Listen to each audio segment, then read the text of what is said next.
Operation Iraqi Freedom. A war like no other. This is shock and awe. Unprecedented coverage. Extraordinary access. Get masked. The NBC News team was there on all fronts, sharing the danger. 4 mortar rounds have just come in here, exploded. In the skies. We took fire on the way in. The grenade wound clearly visible. And on the ground. We're in the midst of a just vicious sandstorm. Bringing America television images live as they were happening for the soldiers on the field. What do you see out there in the distance? And their families at home. We can't leave the television. Every tank, every helicopter is that my son. Traveling at the tip of the spear. Now Baghdad is within striking distance. And learning a personal lesson about the losses of war. Now the sad news about David Bloom, who has been reporting from the front lines. The men and women of NBC News, first with the images seen and felt around the world. Operation Iraqi Freedom.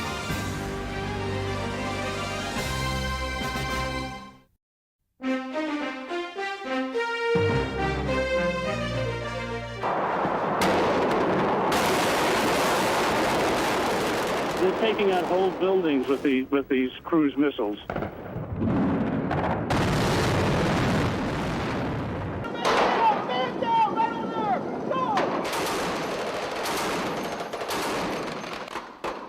It was a new kind of war, brought to us by a team of NBC News journalists who were right in the midst of it all, even on the battlefield. Troops moving up the road.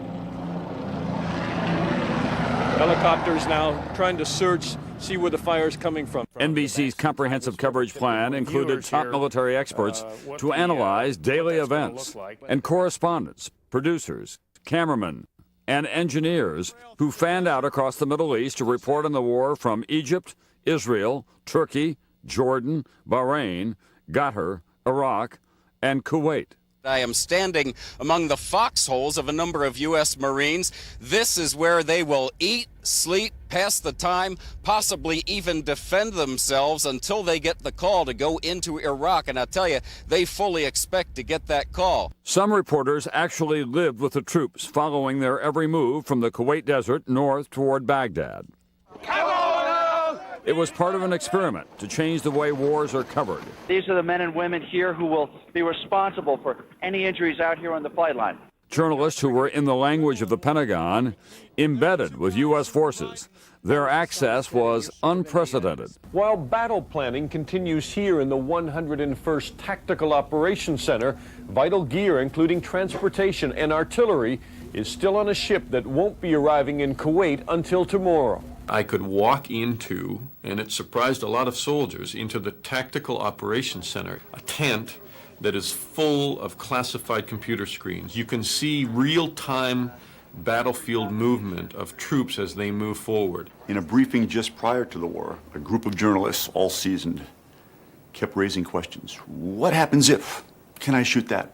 Can I broadcast? And he would say, yes. What happens if the United States messes up and they lose a lot of soldiers? Can I broadcast that? Yes.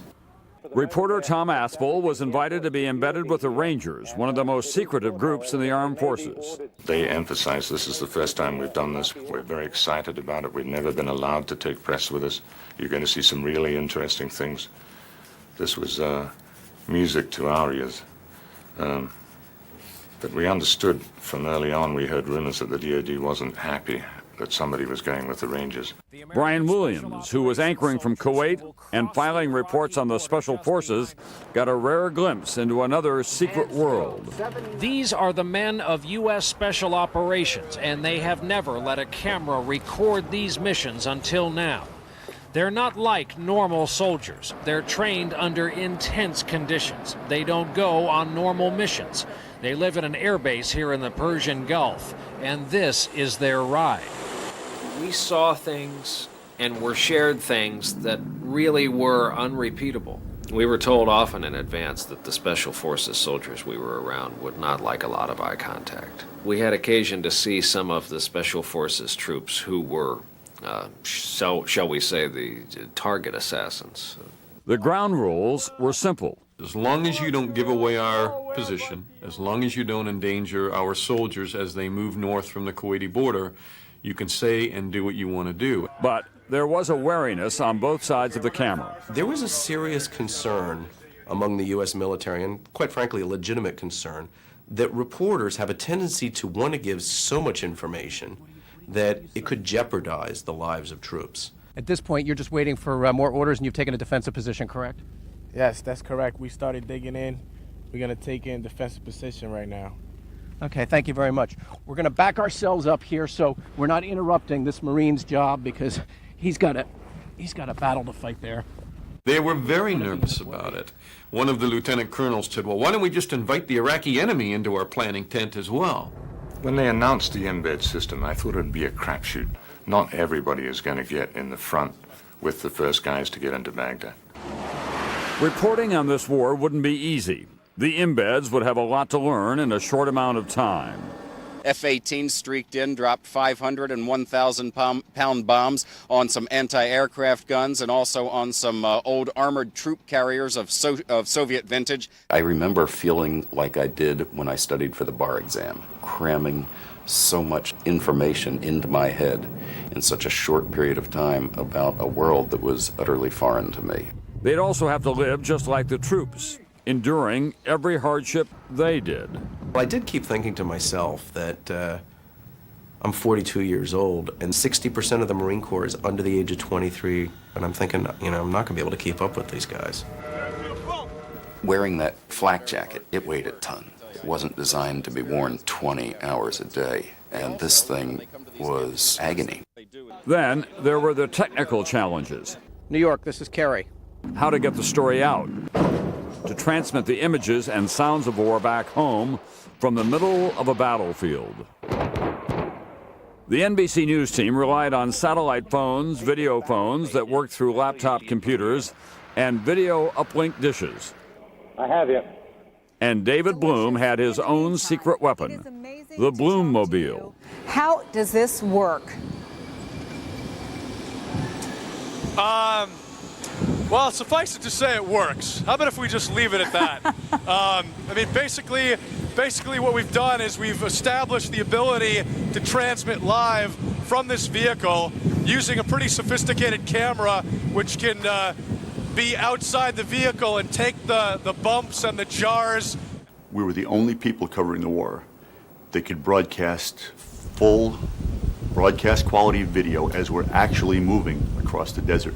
You've got live images of an army on the move, an army invading another country, and it was powerful footage. It took a lot of planning and a lot of effort on the part of a lot of people, but obviously in the end, I think we benefit from it, and I hope that our viewers benefit from it, because it certainly is an unprecedented view of American ground troops as they prepare to engage in battle.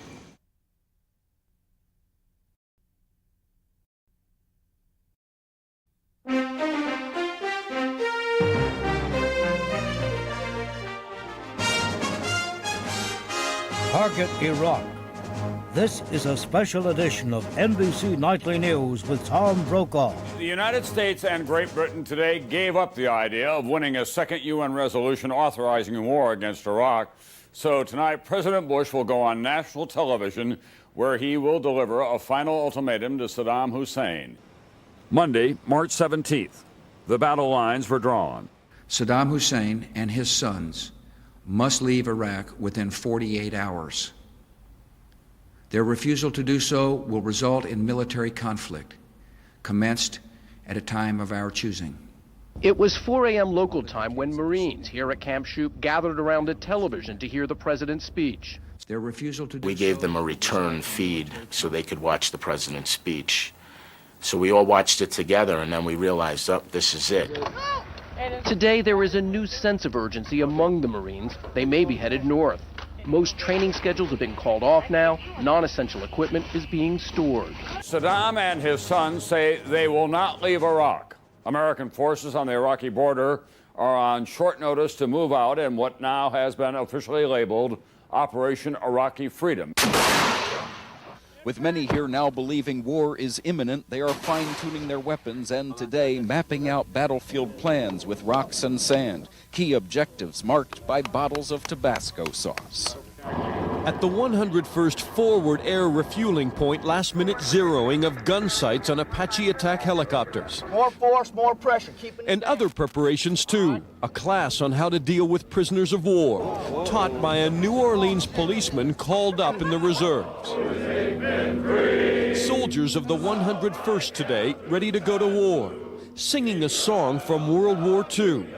We have a rendezvous with destiny. The soldiers would come to dinner in the end when they knew they were going no longer in regular uniform, but they would be sitting at tables in chemical gear. They were given their hand grenades. They don't pass out grenades until the very last second before they go to battle. It's a somewhat disquieting experience to be so close to Iraq with the frontline troops as they hear their commander-in-chief tell them that war is imminent. But for many of these soldiers who've been here up to 6 months, it was exactly the order they'd been waiting for. Been sitting there a long time training. This is our job. And I think it's very possible, you know. Excuse me. Do you have some trepidation about it? A little bit.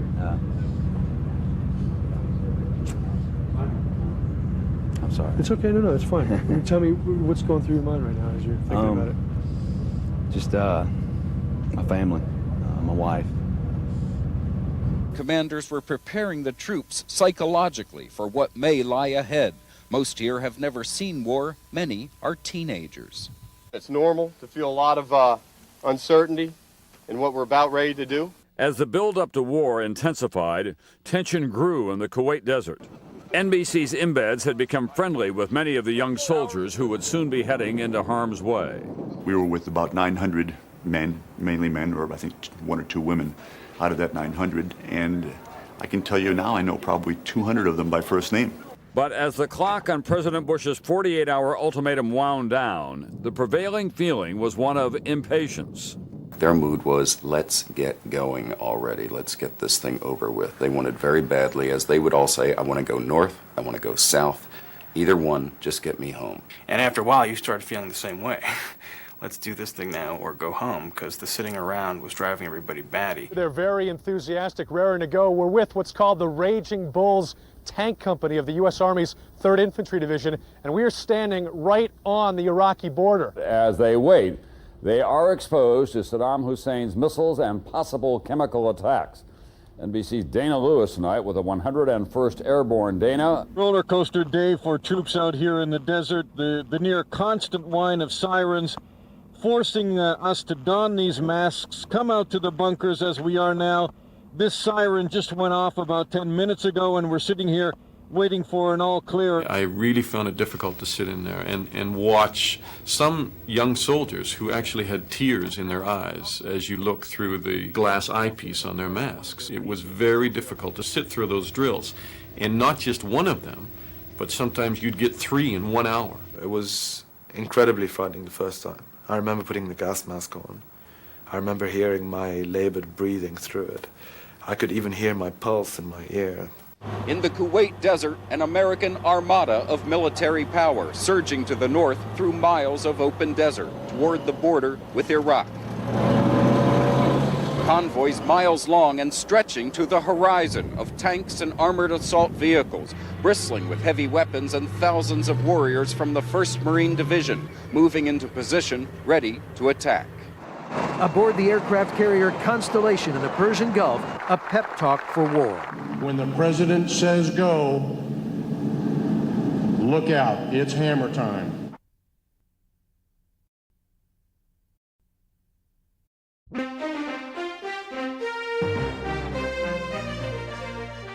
Air raid sirens. Wednesday, March 19th, 9:33 p.m. NBC News is first on the air. The control room at NBC News headquarters in New York. Break us in. Here we go. Break us in. We're on the air. Target Iraq. Here is Tom Brokaw. Good evening, everyone. It has been an evening of tense expectations. The 48-hour deadline for Saddam Hussein to leave Iraq has expired about an hour and 30 minutes ago now. And we have reports that American warplanes could be in the air. We're going to go to Peter Arnett, who is now in Baghdad, where it is early Thursday morning, and air raid sirens are sounding across the capital city. Peter, what are you hearing and what are you seeing? Well, about 30 seconds ago, Tom, the sounds of several planes flying over the city and what seemed to be explosions in the distance. Just give me shots of Baghdad. Show me it. The war was underway, launched with carefully choreographed airstrikes intended to wipe out the Iraqi regime. U.S. intelligence detected what they called a target of opportunity. The hint here that it could have been a senior or very senior member of the Iraqi regime. Nobody's using the name Saddam Hussein, but that there was a target of opportunity in Baghdad, and that's why the attack was undertaken in Baghdad. All right, thanks very much, NBC's Jim Miklaszewski. We're now just seconds away from an appearance by President George W. Bush. The war is underway. The first sounds heard over Baghdad tonight were at about 9:30 Eastern Time. Sunrise there officially at 6:07 this morning. It is now about 6:14 in the capital city. The President of the United States. My fellow citizens, at this hour, American and coalition forces are in the early stages of military operations to disarm Iraq, to free its people, and to defend the world from grave danger. U.S. officials are telling us now, they confirm what we suspected, that Saddam Hussein himself was the target of tonight's airstrikes, that F-117 stealth bombers and as many as 40 Tomahawk cruise missiles fired from U.S. naval ships in the Persian Gulf were aimed at Baghdad tonight. It's still too early to tell, according to officials, whether in fact this airstrike was successful. In the Kuwait desert, tens of thousands of troops moved out, beginning the 300-mile trip north to Baghdad. It starts at dawn. There's a full moon and the sun coming up at the same time, soldiers marching in. I don't have to tell you guys, I know your company commanders all the way down through the chain of command. I told you. Guys, we're going to war. Oh! I looked around and I was struck by how young the faces were all around me. I remember looking at David Bloom that morning, and we looked at each other, our eyes met, and we had tears, and it was just knowing that some of these people wouldn't make it back. We headed out into the dusk. That is when it sunk in that, my country's going to war, my country's about to invade another country, and I'm going along for the ride. We want to go back to Chip now and see what he can tell us. Chip, can you hear me? Yes, Matt, I can. Off to my right, I can't tell you how far, a number of miles, there is a huge show of artillery. It is like the finale of a 4th of July fireworks, only with obviously deadly consequences. It was extraordinary, and when we finally crossed the border, we were just cruising. And I poked my head up out of the AAV, the track, the amphibious assault vehicle that I was riding in, and the roar of these machines was absolutely terrifying because there were so many of them and they're all so loud. It's the most uncomfortable ride you could possibly imagine. They cram about anywhere from 15 to 20 people in this small tin can, and everyone is standing on top of each other. Traveling in an amphibious assault vehicle is like being inside a trash can and being dropped down a flight of stairs. You hear about the tremendous distances that U.S. troops have traveled, but you have no idea how big the battle space is until you see it from the air. I had a chance to go with a CH-46 of the Red Dragon Squadron. We went over the border from Kuwait into Iraq. Gunners ready for incoming fire, which hit helos regularly. Out the rear door, 2 oil fires are burning. Our first daytime flight, it was just the most staggering sight you could imagine. As you came up over the Kuwaiti border, just hundreds of miles of road with tanks, Amtraks, trailer trucks, fuel trucks. There would be 6-lane highways, all the traffic going in one direction, all making their way at great speed. But the 101st Airborne and Dana Lewis were still waiting for the order to leave Kuwait. feeling frustrated and vulnerable to Iraqi missile attacks. I think the troops really started to feel that they were sitting ducks, and they just wanted to get it underway. They were anxious to cross the border. I was going to say, how are things going, but a picture is worth 1,000 words. What's going on there right now? Well, Matt, this is the third alarm that has gone off today. We had, starting at 1 o'clock this morning, we've had missiles fired into the Kuwaiti desert not far from these camps where many of the American soldiers are getting ready to go into Iraq. And, of course, you know, some of them we are asked to don these gas masks depending on where the missile lands. This one, it may be that it was landing upwind, and so here we are with our gas masks on. For other reporters, the start of the conflict was disappointing. At the last minute, U.S. military officials prevented NBC News correspondent Tom Aspel from accompanying a special operations unit on its secret mission into Iraq. We spent the next 12 hours flying back to Germany. And then we sat in Germany feeling sorry for ourselves, and then the war started, so we're watching it on a huge screen in TV. It's looking great. It's looking exactly what the war was supposed to look like. But we're not there.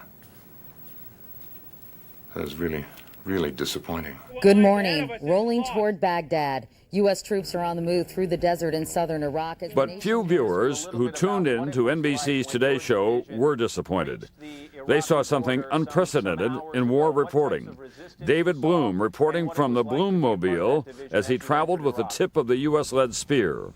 We were with the 315 Infantry of the 3rd Infantry Division, which was the lead force going into Iraq for this huge division of 20,000 soldiers and 250 tanks, hundreds of Bradley fighting vehicles.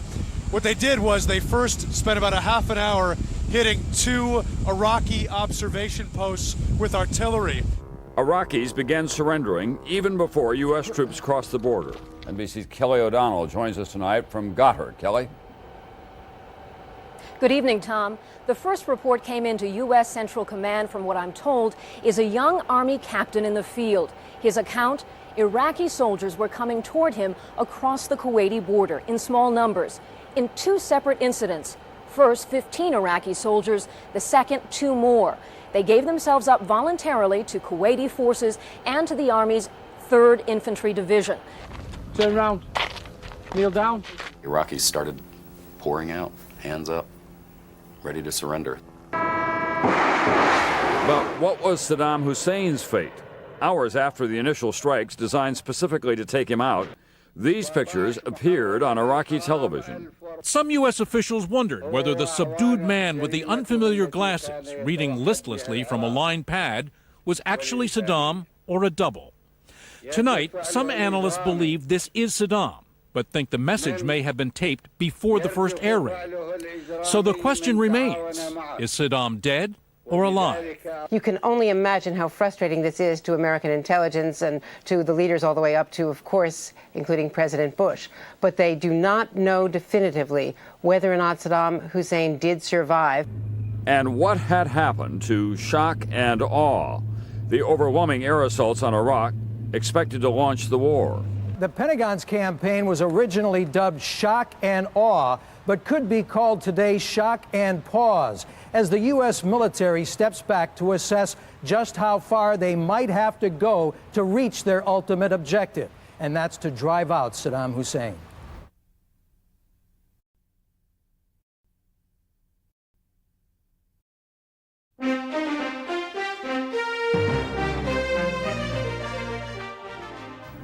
Good evening. Almost 48 hours into the battle, the war advances with startling speed tonight. This is the scene in Baghdad now, hours before daybreak on Saturday morning in that part of the world, hours after a dramatic attack in which the Pentagon has now called it unprecedented in its precision. Explosions, fireballs, mushroom clouds, a fearsome display of American military might. On Friday, March 21st, air raid sirens split the night in Baghdad. This was shock and awe.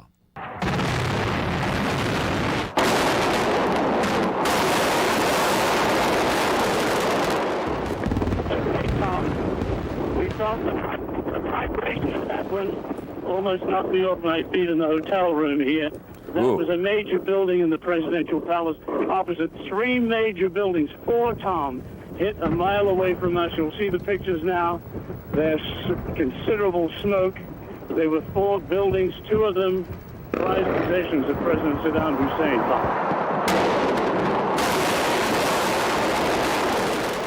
Again, more that area. Again, the blast hitting us in the room here. We have our camera tied down. We figured it'd be something like this. Seems like cruise missiles probably, Tom, because there's no sounds of aircraft. The sky now black with smoke in front of us. Just across the Tigris River here, violent explosions. More. The sky lit up. Huge explosions. Blowing apart the prized presidential compound of Saddam Hussein. Many of his major administrative buildings going up in smoke and fire, Tom. Again, another. Just disintegrating explosion here. Bigger than the Gulf War, Tom, the first Gulf War, much bigger, these explosions. This is shock and awe, Tom, for the population of Baghdad. Shock and awe, indeed. From his Baghdad hotel room, veteran war correspondent Peter Arnett had a frightening view of the punishing bombardment.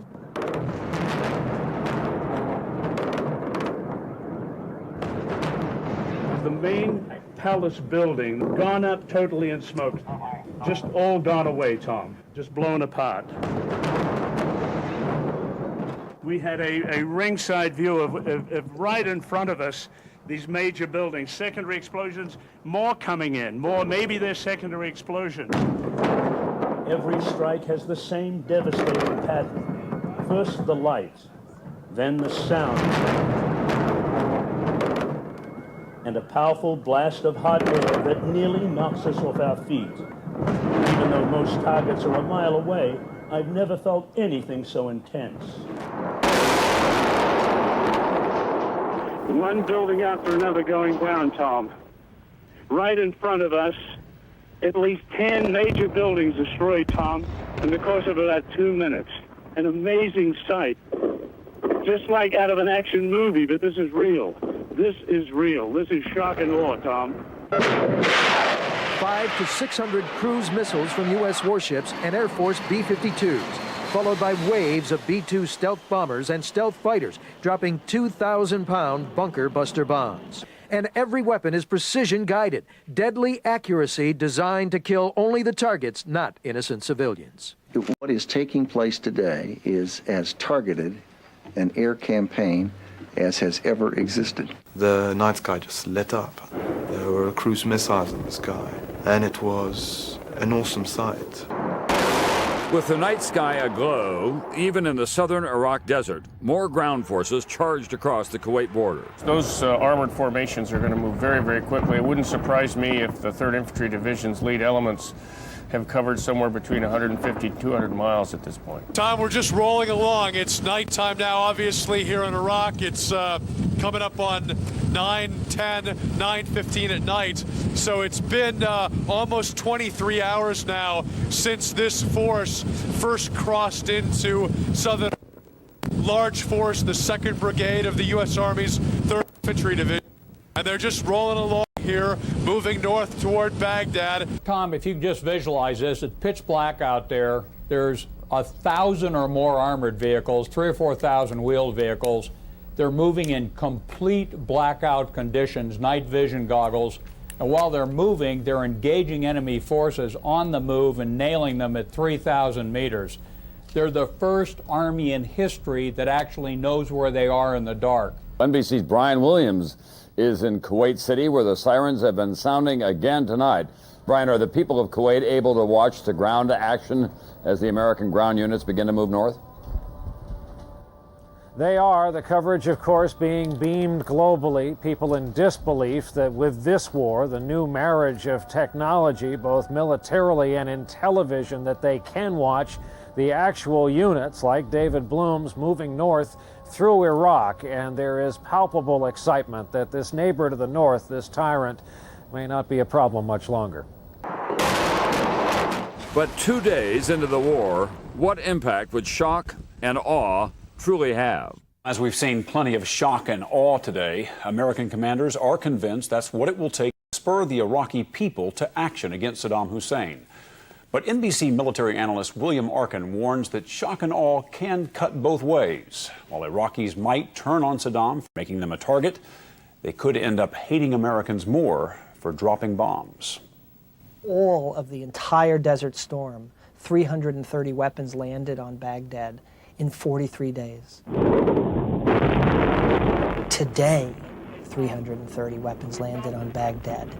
And so you get a sense now of what they mean when they are saying shock. NBC's Kelly O'Donnell is in Qatar, where Tommy Franks, the general in charge of all of this, is running the war from the U.S. Central Military Command. What's the report out of there today on the progress of the war so far, Kelly?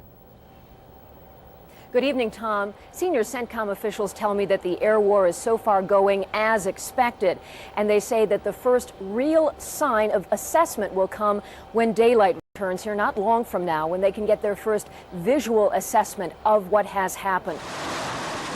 The ship is already gearing up to launch more air attacks tonight. The war plan is still fluid. However, tonight's assault is not expected to be as intense as the one we saw last night. One pilot described it this way: like a street fight. You punch hard, then you step back, see what the situation is before you decide to punch again.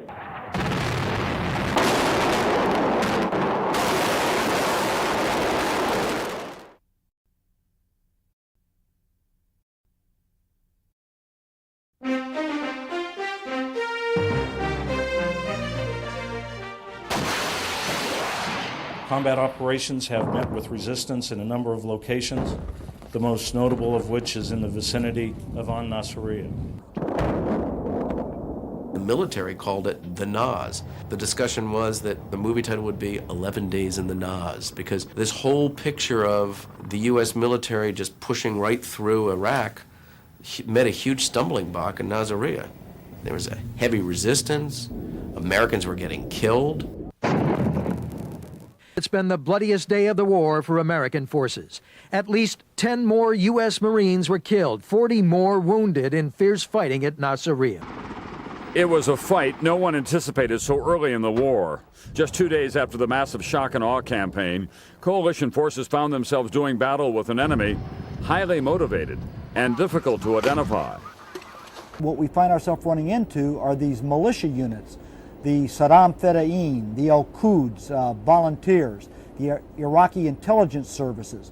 These are the people which are causing us the problems right now.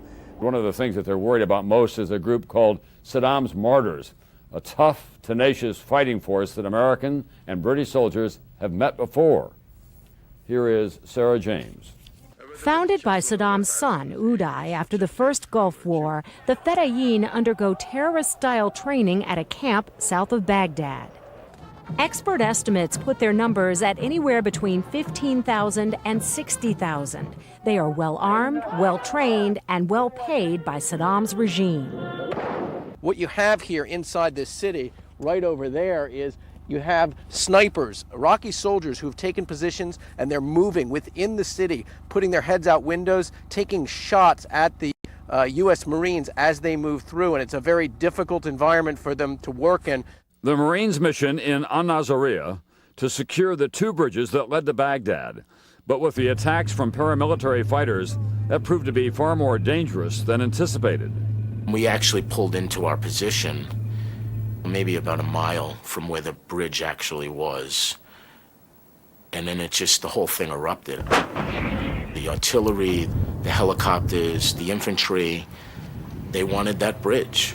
U.S. military commanders say this continuing fight for control of the bridge and the critical route north will likely last for days to come. Their fear is that will result in more U.S. Marine casualties. On the outskirts of the city, the 507th Maintenance Division, a small convoy of cooks, mechanics, and supply clerks, got caught in a deadly ambush. It's been a very troubling morning. A short time ago, the Arab television network Al Jazeera aired some very disturbing images showing what it said were dead and wounded Americans. The troops shown are in uniform, and based on the way the bodies are positioned and the appearances of the wounds, a senior military official says it appears as if some of the American forces were executed.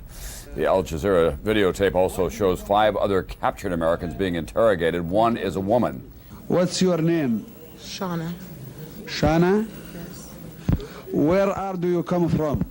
Texas. NBC Stone Phillips talked to Shoshana Johnson's parents in an exclusive television interview. Tom, good evening from El Paso. Last month, 30-year-old Shoshana Johnson, known to family and friends as Shauna, shipped out from Fort Bliss to the Gulf. She's a cook with the 507th Maintenance Company and did not expect to see combat. But this past weekend, in the pell-mell push toward Baghdad, her convoy of support vehicles took a wrong turn, found itself cut off and under enemy fire. Specialist Johnson was among those taken prisoner, then videotaped by Iraqi television. Tonight, Shauna Johnson's loved ones wait and hope. Her 2-year-old daughter, Janelle, her 2 sisters, and her parents, Claude and Eunice, who came here from Panama to raise their family and to serve this country. I sat down with Shauna's mother and father earlier today. As you think about your daughter, a prisoner of war tonight, what's your biggest concern? How she's being treated right now. I'm sorry to be so emotional out here, sitting quietly waiting. I hope that she's being treated. I hope, as a lady, I hope that she's okay. We were south of Nasiriyah and we picked up information about problems that had happened there. And as we're heading north to Nasiriyah, we did come across some vehicles that were twisted and mangled. And it looked like there had been a pretty heavy battle right where we were traveling through. We had heard that they were captured. We heard that people were executed. We all discussed it. We all pretty much believed it. I made the decision not to be captured alive. The news that American soldiers had been not only captured, but executed, infuriated the troops. I would say it juiced them up even more to get out there and fight and finish this thing. They wanted to go to Baghdad. This made them want to go to Baghdad even more. And just one day after the 507th was ambushed, more bad news. These images from Iraqi television. Celebrations around a downed Apache attack helicopter, which appears largely intact. This taking place 50 miles south of Baghdad. Central Command officials confirm a helicopter was lost and is listing its crew as missing in action. 2 more prisoners of war had been taken, and the battle for control of the 2 bridges in Nasiriyah intensified.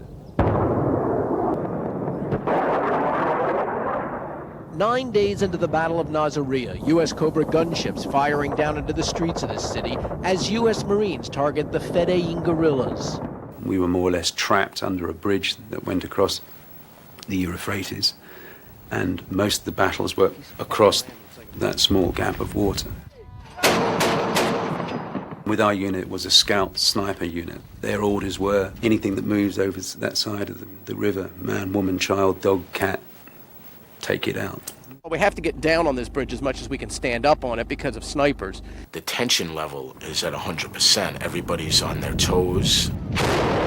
There's no more helmets off and flak jackets open. This is the real thing. And that's really when I realized how deep we were. You know, that, wow, we really are on the front line. The Iraqis trying to draw the Americans into the center of the city with rocket-propelled grenade fire. Saddam's aim to pin the Marines down in house-to-house fighting here. So far, the U.S. responding with Hellfire missiles and Zuni rockets. NBC cameraman Sebastian Rich, under sniper fire, shot these pictures today of the Cobra attack on Iraqi artillery nests. We had a couple of sniper rounds that went over our heads, but are way above our heads. I mean, your knees bend a little bit when that happens, but we were also feeling the percussion waves from those Hellfire missiles as they hit those buildings. Stood in the middle of the bridge, in between the American army and whatever Iraqi forces there were, and you take your chance. I'm constantly aware and constantly very frightened, and I believe fear is a very good and valuable friend, because if you're not frightened, you're pretty stupid, because you certainly won't last as long as I have. After long days of fighting, the bridges were finally secured, and with the Iraqi threat subdued, civilians came out to greet the soldiers. There's a young Marine, Alex Rivera, who is so excited. And he sees these kids, and he climbs up on the hood of a Humvee, and he starts singing a rap song. Push him up, push him up. Ooh, ooh. Push him up, push him up. Ooh, ooh. It was like a bright spot in this like really miserable place that there's this guy having fun with children. Shake, shake your body. Shake, shake, shake your body. In the midst of war, it was a rare moment of joy. Sebastian Rich snapped this photograph. It's a photograph of Iraqi children and men and women greeting an American Marine with obvious glee in their villages. It's something that I never thought I'd see in my wildest dreams.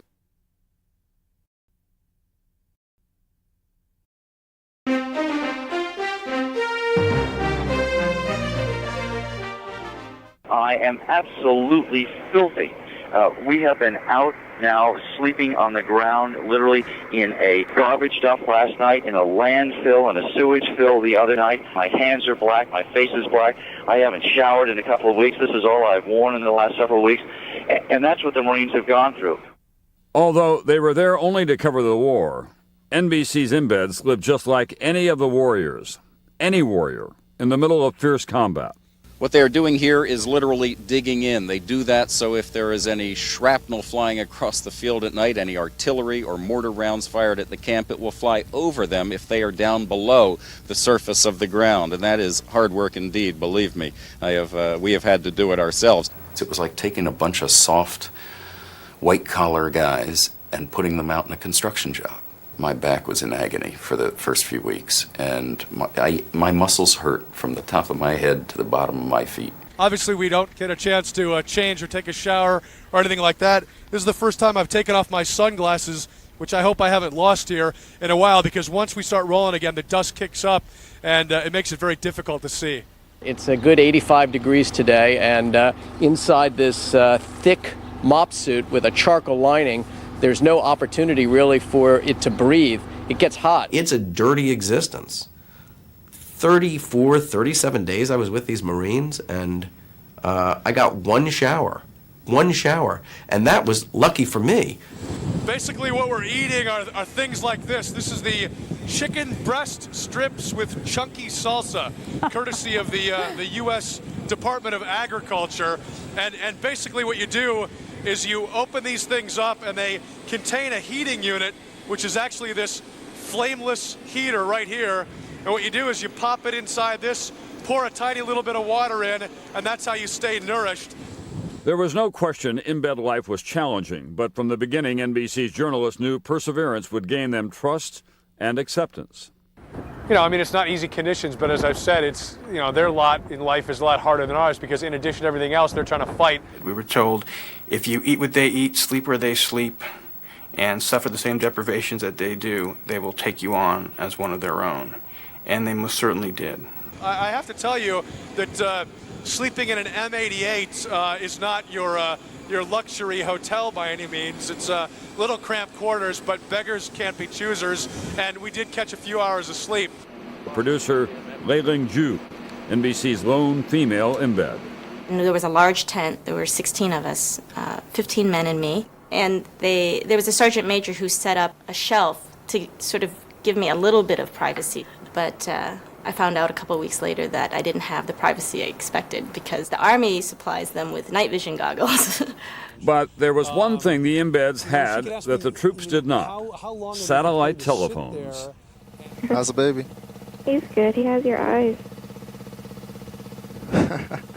Because we were out there, they learned of births, deaths, other major life events in their families, and vice versa.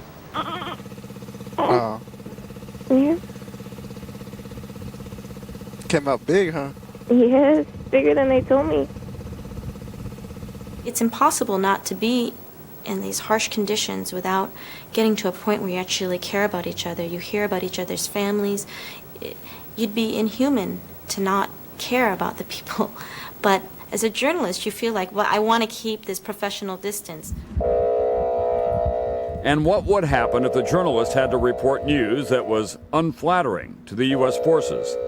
Dana Lewis found out before he and the 101st Airborne even left Kuwait. We understand that somebody threw 2 grenades into the tent of a leadership tent, as it's being called, some high-ranking officers in that camp.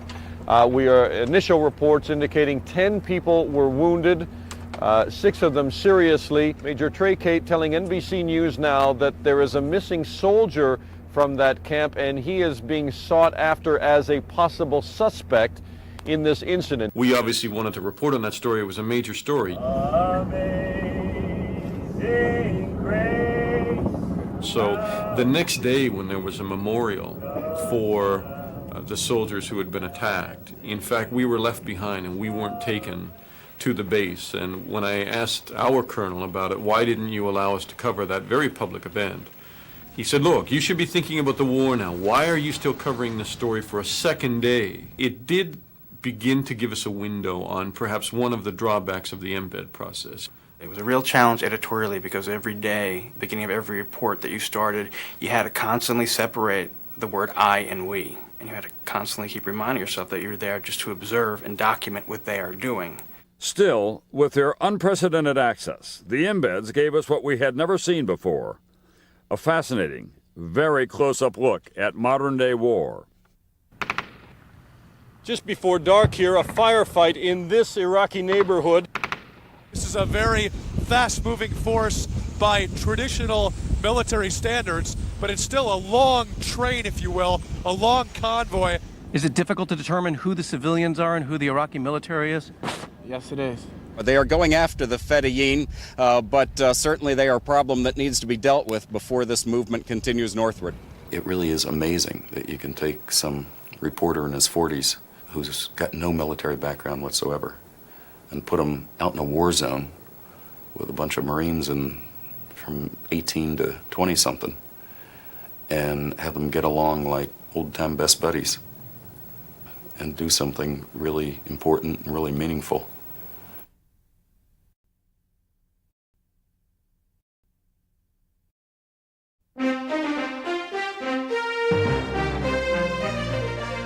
This, without question, is the most intensely reported war in history, probably the greatest televised event in the history of mankind.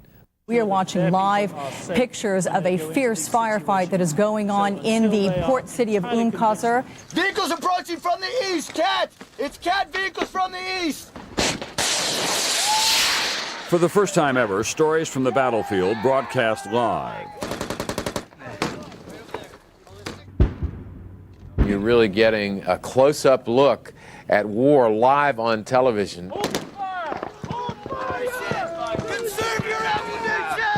Roger, requesting ammo resupply, over. The technical aspect of what happened during this war is what made this war different for every television viewer at home. Hang on a second. Let's see. Stay down, stay down.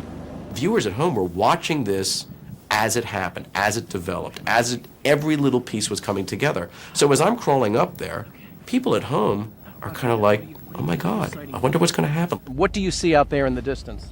Right now we're seeing a white building. There's some civilians out there. If we do engage into a firefight, their life will be in jeopardy. And I had several people tell me, couldn't believe it, your head was so high, you needed to get your head lower. Like all of a sudden, everybody's an instant armchair quarterback on how this is supposed to work. And there we see him live. David, what can you tell us? What's been going on where you are? Well, Chris, as you know, we've been traveling with the 3rd ID, the 315 Infantry, for the past, almost 3 days now. Behind me, you can see the smoke rising. That is the remnants of a battle, about an hour-long firefight that we were right in the middle of. Having the capability to broadcast a war in real time raised delicate questions. I had thought this through before the beginning of the war. In a live situation, somebody around you is injured or killed. What are we going to do?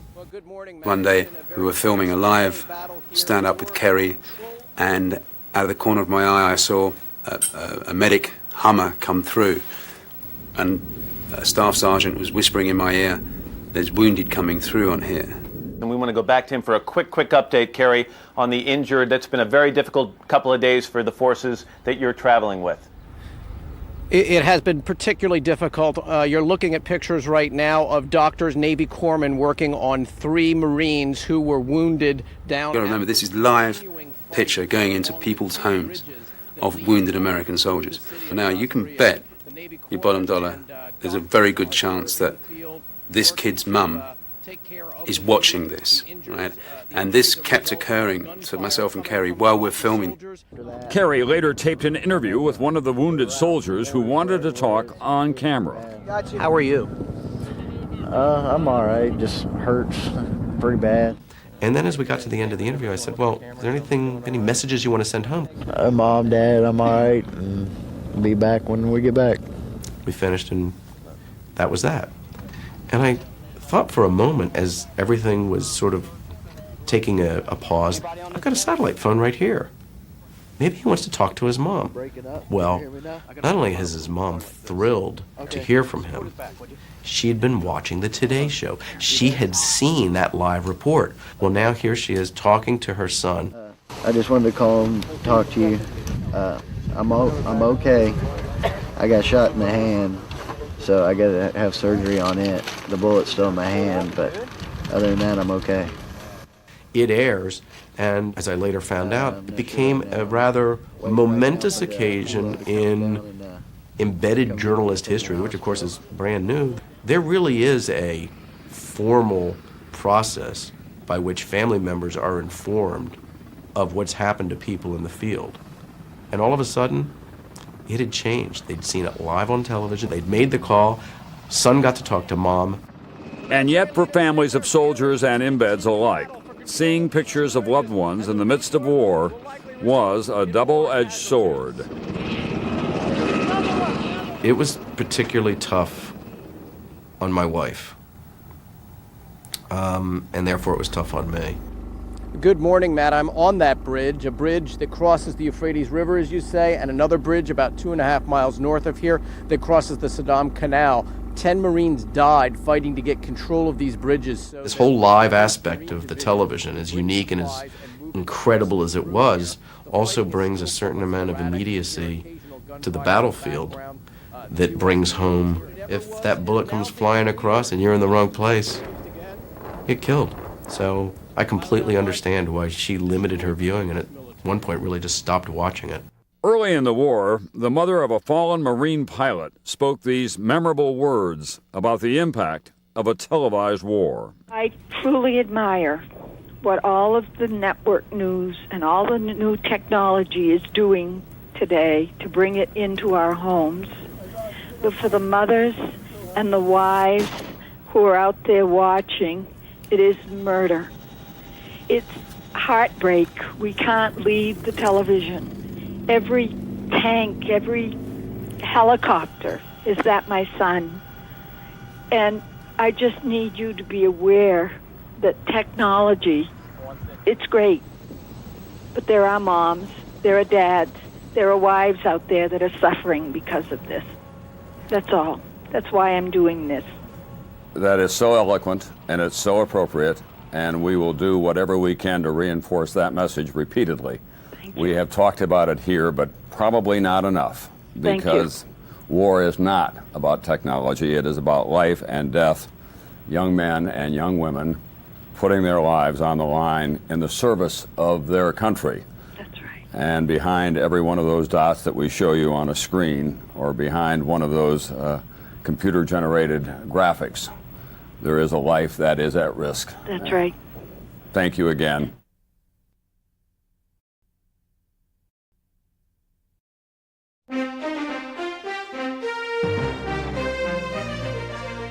We're in the midst of a just vicious sandstorm in south central Iraq right now. On March 25th, coalition forces encountered a new and brutal enemy, the weather.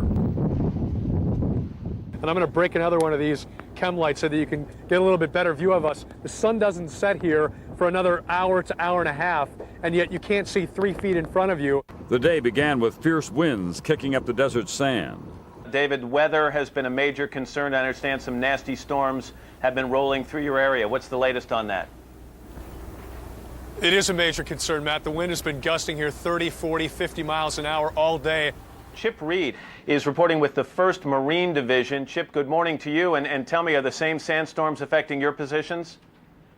Absolutely, Matt. They are swirling around. They have turned the sky a kind of reddish brown all around me. You can't see any more than, say, 50 to 100 feet in any direction.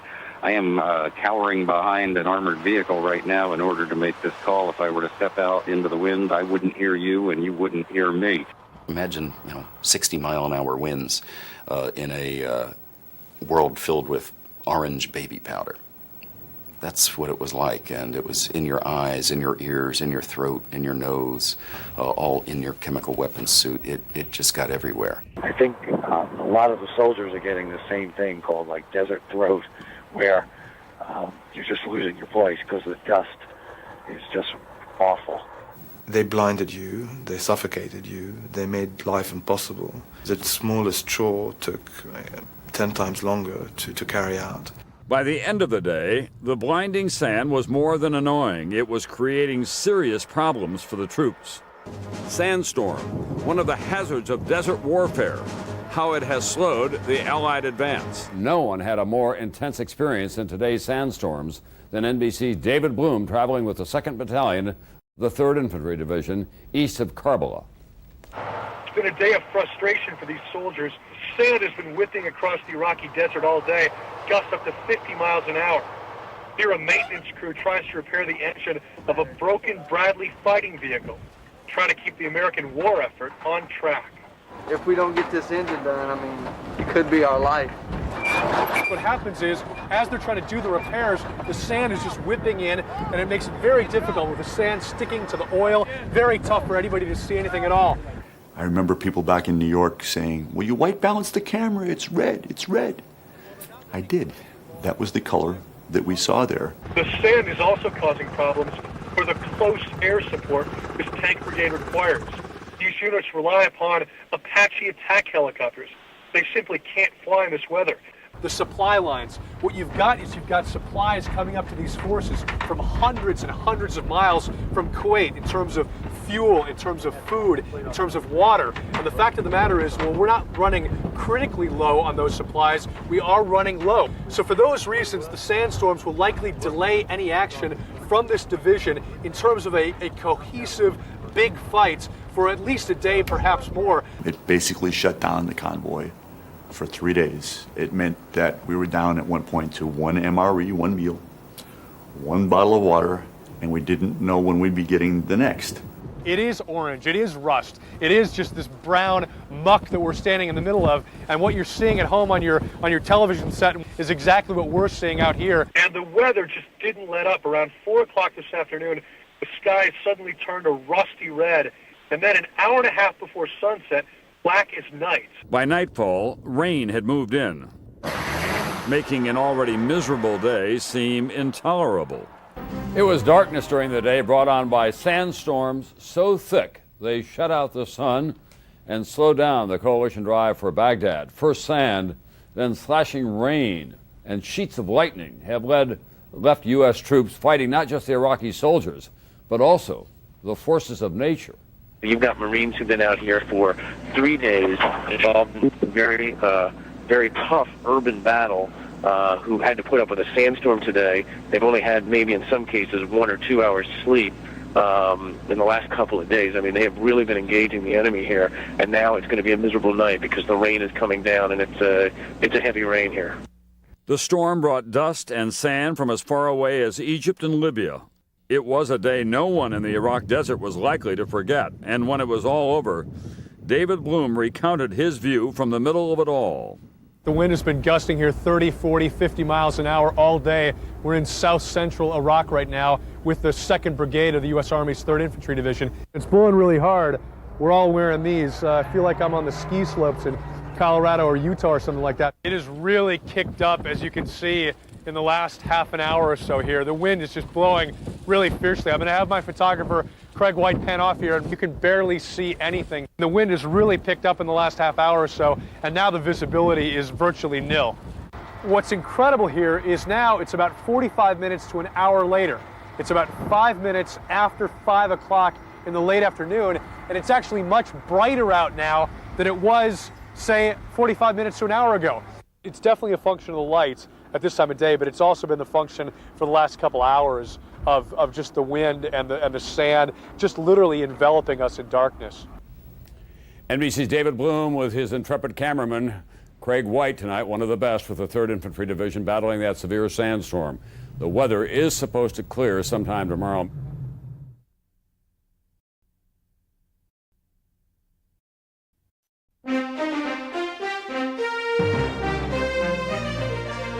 Although American and coalition forces are moving swiftly toward their objectives, it has not been by any means a trouble-free battle zone, especially in the South. We get the latest tonight from NBC's Jim Miklaszewski now at the Pentagon. Jim? Tom, tonight American ground troops are only 100 miles from Baghdad and what could be the most dangerous part of the war. The shock and awe bombing from the air was replaced today by an intense but far more conventional war on the ground. At his first briefing today, the war's commander, General Tommy Franks, warned it won't be easy. There may well be tough days ahead. That warning came just 3 days into the war, and the closer U.S. troops got to Baghdad, the more real that threat became. The most dangerous situation I was in was we were ambushed one day, and somebody up there was taking sniper shots at us. NBC's Chip Reed is traveling with the 1st Marines. They're dug in around El Hilla tonight with hard fighting starting early and going long. Well, Tom, we just heard the bone-jarring boom of some mortar shells going off just a few feet from where we are. I and my crew were taking cover. We came under small arms fire a short time ago. This is Dana Lewis in Kifl, south of Karbala. Today, an airborne assault. When we went into the town of Kifl, which was a key road over the Euphrates River, we had 4 mortars fired in on our position, and 105 millimeter mortars create tremendous explosions, a lot of shrapnel. At this Army post, 4 mortars exploding 200 feet away from us, a close call. The decision is made to relocate down the road. As we do, sniper fire. Okay, we've just had shots fired in our direction from over the berm. It's horrifying because you really don't know where the next one's going to hit. One mortar would hit, and you started to run one way, and another one would hit in front of you, and you really don't know where to hide because the sound of gunfire echoes all over the city. They're firing mortars and then moving a position. They're sniping, they fire bullets and then move to another window or another rooftop, and you have no idea where it's coming from. It was a very close call. A little too close for comfort. Saddam's Fedayeen now seem to be attacking coalition troops with a vengeance. The people who have been engaging in these ambushes on the Marine convoys coming up this road in the general direction of Baghdad are Saddam's Fedayeen. We have been told by commanders here that they consider the Fedayeen to Saddam as the Gestapo was to Hitler. CENTCOM officials suspect they faked more than one surrender with deadly consequences. There were troops dressed in civilian clothes that appeared to welcome the forces and then ambush them. The fake surrenders signaled a disturbing turn in the way Saddam loyalists were willing to wage war. 4 American soldiers were killed when a man in a taxi full of explosives blew himself up at a checkpoint near the city of Najaf. It's the first attack of its kind against U.S. forces in the 9-day-old ground war, and Iraq said tonight it will not be the last. They just weren't fighting an army now. That there were suicide bombers, and there was also the paramilitaries that were using the cover of the population sometimes to approach American forces. That changed the rules of engagement from then on. I think Americans were in much more of a shoot-first posture. For the embeds, fear became a constant, if sometimes unspoken, reality. The truth is, I was scared most of the war. You know, I mean, if you're not scared, I'm not sure you're normal. I never had any moments of, this is it, I'm going to die. I had a lot of moments of, I really ought to get my head down. And I had some moments where Marines would yell at me, get your effing head down. For about 48 hours, we did not see NBC's Brian Williams, and that's because he and NBC News analyst General Wayne Downing were hunkered down in the Iraqi desert during a U.S. Army helicopter mission that suddenly turned dangerous. Tonight, Brian and his crew, we're happy to report, are safely back in Kuwait City after a harrowing ordeal. Brian? Tom, we asked the U.S. Army to take us along on an air mission. They accepted. We discussed the danger. We were aware it was Iraqi airspace after all. We weren't cavalier about it. Then things just started to happen. It was supposed to be a routine Army aviation mission, and it turned out to be one of the most dangerous missions they've launched here so far. 4 giant Vietnam-era Chinook twin-rotor helicopters, lifting giant sections of a steel bridge to be erected inside Iraq over the Euphrates River, a 17,000-pound chunk of steel dangling beneath us that made our small armada a low, lumbering, and inviting target. Our lead chopper pilot remembers seeing a pickup truck driver stop and wave, while another man pulled back a tarp, stood up in the back of the truck, and fired an RPG, a rocket-propelled grenade. We set down hard and fast. We got out of the back ramp of that chopper, and General Downing said, "We're in about the most dangerous place in the world right now, gentlemen." Infantrymen took up position, protecting 4 vulnerable birds parked shoulder to shoulder on a plot of land considered hot for the presence of armed Iraqis nearby. We saw brilliant rocket streaks, we thought, coming toward us. We thought we were the target. We heard small arms fire. We heard the concussion of bombing raids. We were in the middle of it. U.S. military commanders. Being in the midst of danger was an inevitable risk, but sometimes the brutality of war was far more disturbing.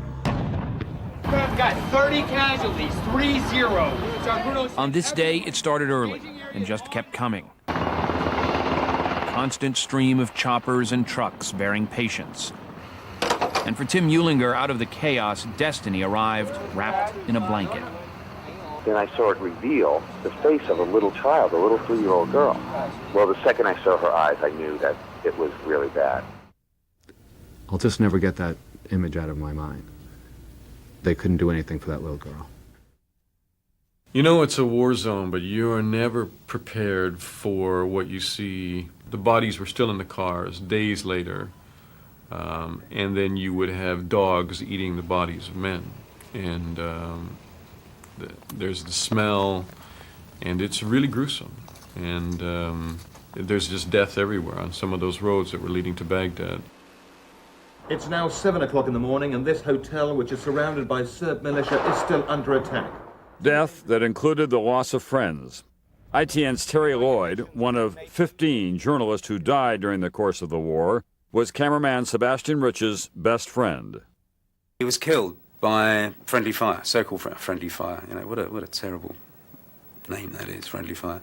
I had to deal with that very, very quickly to enable me to get on with my job. Amazing grace, how sweet the sound. Chip Reed and his producer John Zito lost a new friend. As embeds, they had become close to Major Kevin Nave, a Marine. He's somebody who I figured would probably be a friend, even after this, and we would stay in touch. It just hit us like a ton of bricks. And what made it all the more tragic was how he died.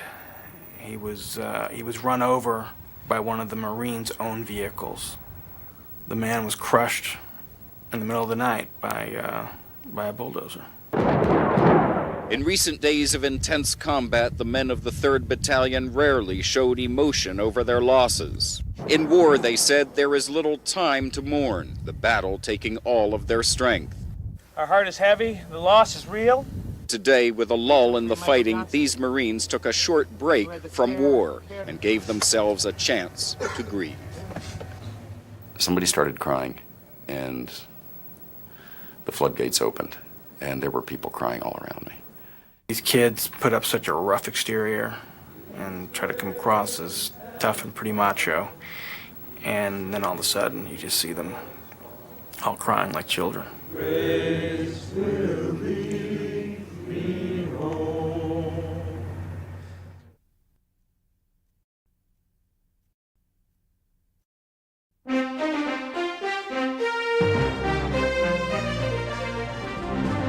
This is an NBC News special report. here is Tom Brokaw. Good evening. It is early Wednesday morning in Doha, Qatar. Let's go now to the briefing and General Brooks. On April 1st, a stunning announcement out of Central Command in Qatar. Coalition forces have conducted a successful rescue mission of a U.S. Army prisoner of war held captive in Iraq. The soldier has been returned to a coalition-controlled area. More details will be released as soon as possible. Thank you very much. I think that we can get some more details now from NBC Jim Miklaszewski, who's at the Pentagon for us. Jim, what do you have? Tom, a senior Army official tells NBC News tonight that this U.S. Army soldier who was rescued is 19-year-old Private First Class Jessica Lynch of Palestine, West Virginia. It was one of the most dramatic moments of the war. Private First Class Jessica Lynch rescued under the cover of darkness by U.S. Special Forces. This is a Coalition Black Hawk helicopter on the ground and PFC Lynch on a stretcher being carried to safety.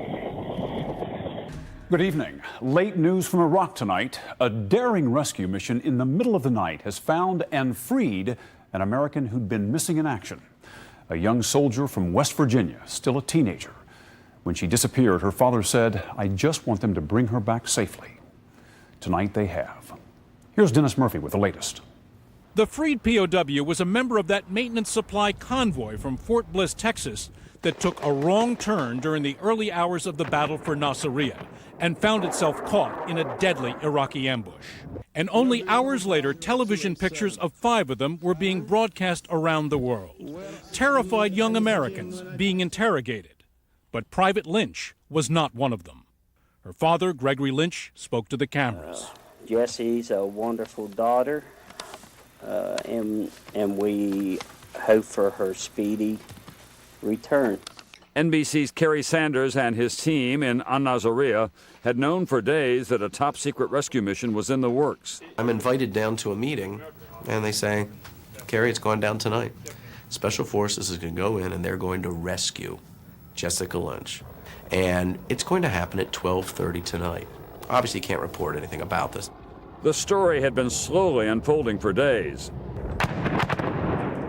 After ferocious combat in An-Nasiriyah, Marines finally seized control of a local hospital, which proved to be the headquarters of Iraqi guerrilla fighters. They now have full control of this property here, and if this is a hospital, it's certainly different than just about any hospital you'll find in the world because of what's parked in the parking lot here.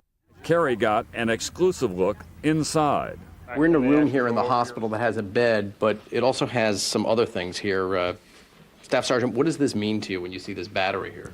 Originally, when we did the breach on the room, we saw the battery lying next to the bed, and we assumed that it may have been a torture chamber or some sort of torturing device. What do you see here? We have some of the, we have the masks. We found gas masks, basically a lot of paraphernalia that you wouldn't have found in any hospital. And we found quite a few Iraqi dead soldiers that had taken the full might, and it was shock and awe on that one hospital. Inside the hospital, the Marines made another grim discovery. In a back room, the uniform of at least one U.S. servicewoman. It was cut up and covered in blood, the name patch and American flag torn off. While hospitals worldwide all have areas to hold unruly patients, in this hospital, U.S. Marines suspect this part may have been used to detain American prisoners of war. They knew that Americans had been at this location, and they knew that the 507th Maintenance Division had been ambushed down the way. It was a logical jump to think that they'd been brought here. It's at this point, according to published reports, something happens that's right out of Hollywood. An Iraqi citizen identified as an English-speaking lawyer, someone the Marines call by the name Mohammed, sees an American female prisoner in a bed in Nasiriyah's other hospital, the Saddam Hospital, where his wife works as a nurse. Mohammed, according to reporters who talked to him later in the field, then goes to the Marines, risking his life crossing over into their secure lines, and tells them he knows exactly where the missing American woman is. Special Forces begins to show up, and they stand out like a sore thumb. You can spot them a mile away. They look different, they act different, there's everything different about them. After days of careful planning, Special Forces made their move with the help of Marines on the ground. It was funny in one respect because I knew exactly for the first time ever in my life where to point the camera before the battle started, because I had grid coordinates. I had a staff sergeant standing next to me with night vision goggles saying, "Pan your camera 2 degrees over there and turn your camera on." And there it was. A battle just erupted in front of the camera. And that was a diversionary battle to get Jessica out. Went back up to the tactical area, and I spoke to the major who was up there. And I said, "They get her? What happened?" He goes, "Kerry, it is so quiet on the radio, I have no idea what happened." I'm thinking, I've got to call the office and say, "Do you guys know anything?" But Kerry couldn't get a signal out. Every satellite was blocked. He went to sleep not knowing the mission's outcome. The next morning, he awoke to the news.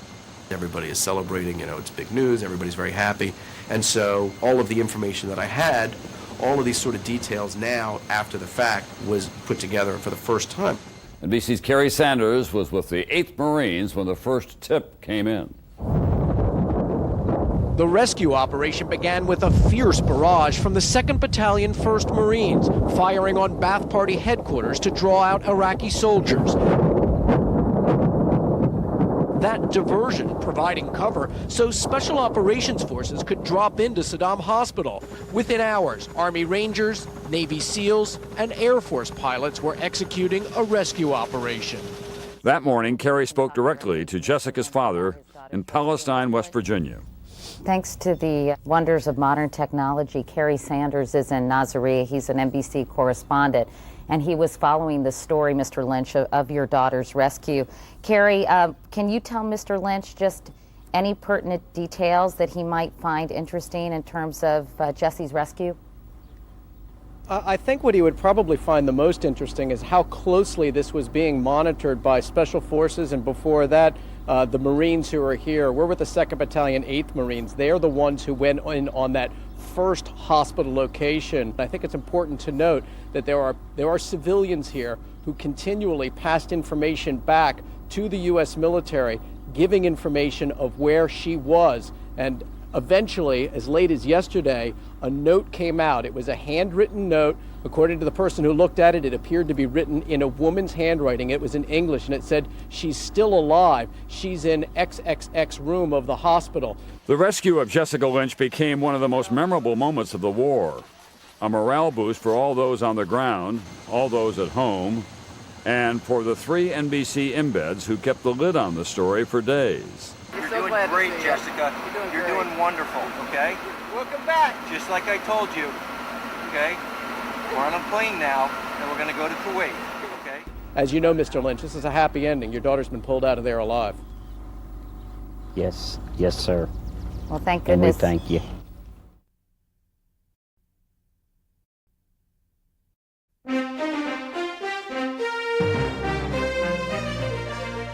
And the movement of the other Republican Guard forces to reinforce them, those are their concerns, because obviously that's the force that they're planning on confronting. The Americans continue to launch the MLRS rockets, the multiple launch rocket systems, which we've seen firing 30, 40, 50 times in the last several hours, some at very, very close range, to attack Iraqi positions closer into the city. By the first week of April, David Bloom's reports from the tip of the spear had captivated the nation. The Bloom-mobile's thrilling images creating more buzz than he ever imagined. Every time I mentioned that I was embedded with the 3rd Infantry Division, the first thing people ask me, were you with David Bloom on the tank? That is powerful stuff. David's work grabbed people's imagination in a way that very few other people managed to do. His reports transported us right to the front lines of the war. Near Al Amariya, NBC's David Bloom has crossed the Euphrates River with the 3rd Infantry Division, confronting little resistance as they close in on Baghdad. Now Baghdad is within striking distance, just a few short miles away, as U.S. troops make their final push forward. And on Friday, April 4th, with U.S. troops converging on their target, he gave us a look at just how tense things were becoming. Once again tonight, we're with the 315 Infantry, this combat battalion from the U.S. Army's 3rd Infantry Division. The job of this force, and there are other elements of the 3rd ID that are now closer into Baghdad, but the job of the force we're with is to guard a bridge, a critical crossing over the Euphrates River. So critical that the Iraqis keep trying to take back the bridge, with disastrous results. The charred remains of Iraqi tanks litter the main roadway. Destroyed Iraqi armored personnel carriers smolder in tall grass near the riverbanks. Pickup trucks filled with Iraqi soldiers carried them only to their graves. So that's the very latest from this location. We're about 25 miles right now southwest of Baghdad.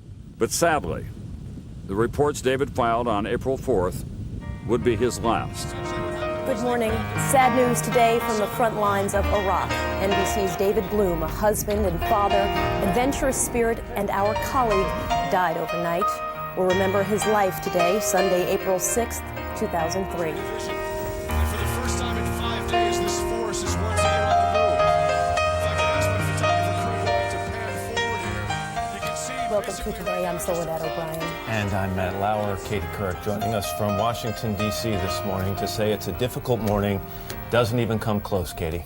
I know, and just seeing those pictures of David sitting next to Soledad and, of course, covering the story in Iraq that he loved to cover so much is just, it leaves you speechless, really. It is. It's shocking news. We should say that David was not killed in combat. From what we understand, he suffered a pulmonary embolism Sunday morning, Baghdad time. He was airlifted from the battlefield and died at a military field medical unit this morning. David woke up, reached over for the phone that we had in the Bluemobile where he was sleeping and made a phone call.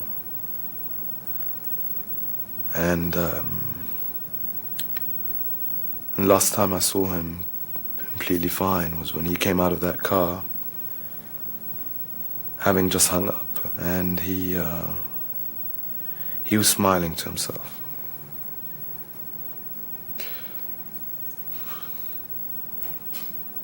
Which is a good way to remember him. It came out of nowhere. It happened in a matter of minutes. No one expected it. I look up and David was on the ground. And he had collapsed. And I remember Joe Todd, the person in front of me, the commander of our vehicle, looking up in the air and going, "Oh, God." And I knew what it was. He just had gotten word that David didn't make it.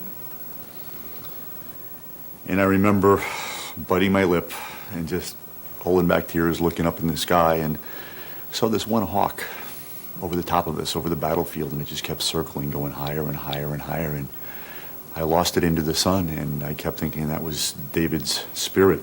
Consumed by grief, the NBC crew traveling with David in Iraq was faced with an incredibly difficult decision. Within minutes, we had to make a decision. Do we stop right now? Can we stop right now? What would David want? I didn't want to leave him. I couldn't leave him. And I felt like so helpless when he was dying that if I could help get him home sooner to his family, then I thought that would have been at least something I could have tried to do. The rest of David Bloom's crew decided they would honor him by continuing on to Baghdad. I gathered everybody around who was left, 4 of us who were left. And to a person, we all agreed that David would want us to continue this. We were not guaranteed any safe passage out, but primarily we wanted to fulfill what David started. Within a matter of minutes, we were at it again.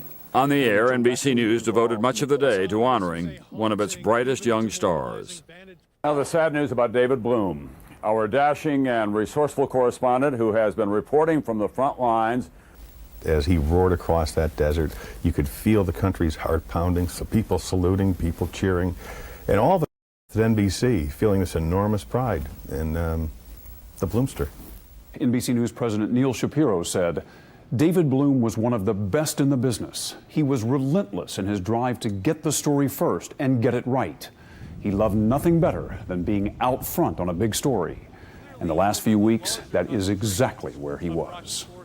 Only 39, he was a reporter's reporter, endlessly curious, precise, so tenacious he'd make a bulldog seem timid.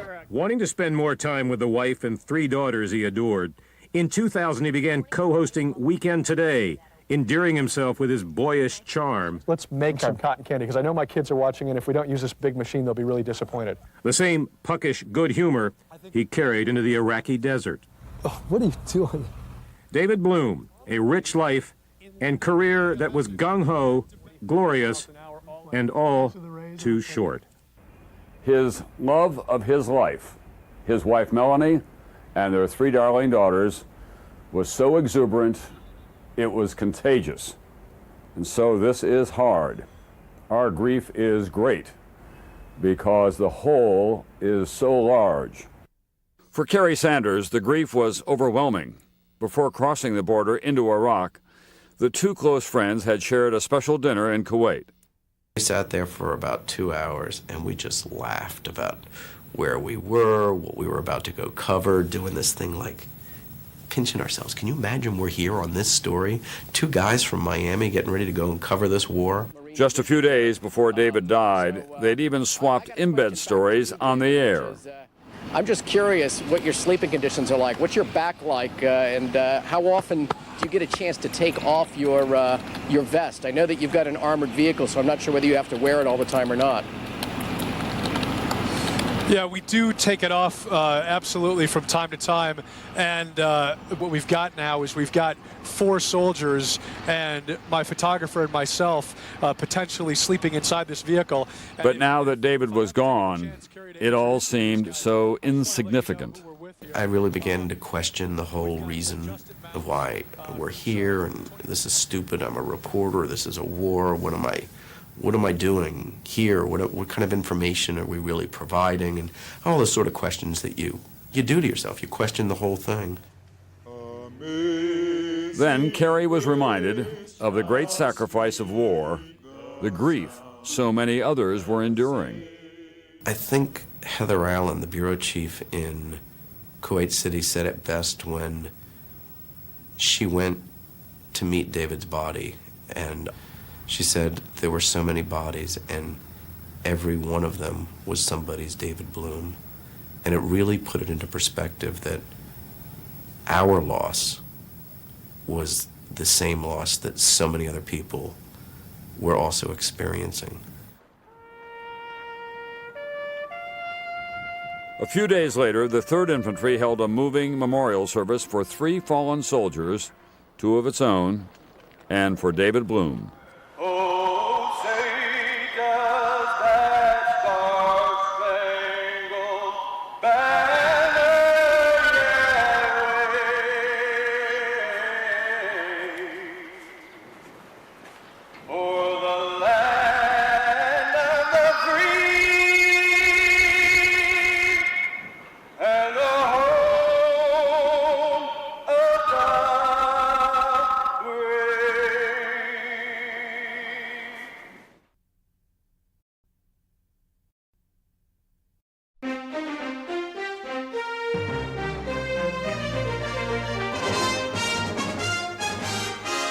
Target Iraq, the battle for Baghdad.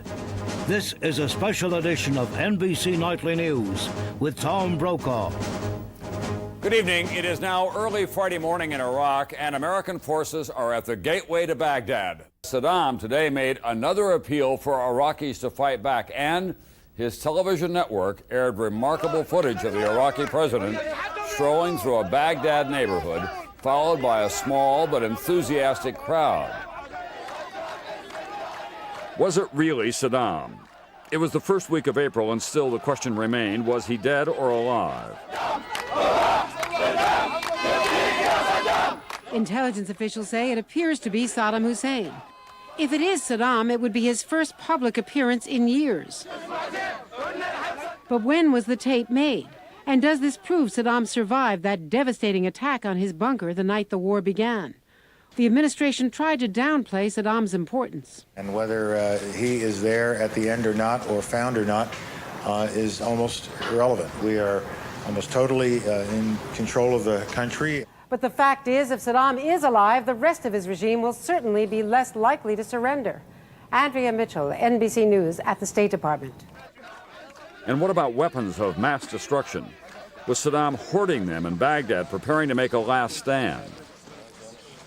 Today, 1st Infantry Division searched this warehouse, finding gas masks they believe may have belonged to the Iraqi army, adding to the fear Saddam may use chemical and biological weapons.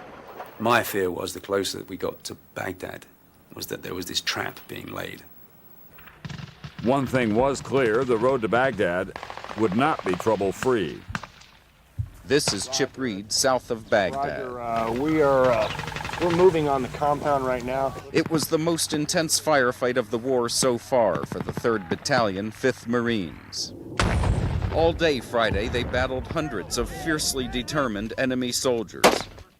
They didn't surrender, they didn't run, and they could shoot.